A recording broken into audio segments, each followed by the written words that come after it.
How to fix login error in Pluto TV. First, if you're having any kinds of problem with the application or with the website, make sure that your device is connected to a secure network.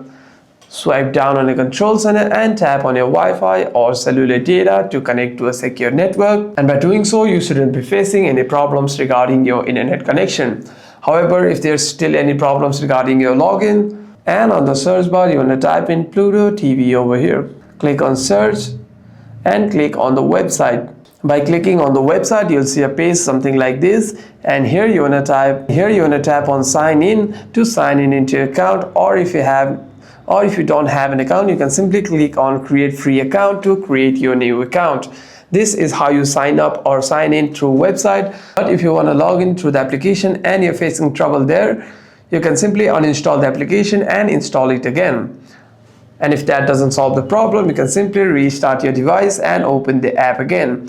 Hope this video was helpful, and if you have any further questions, make sure to leave a comment down below.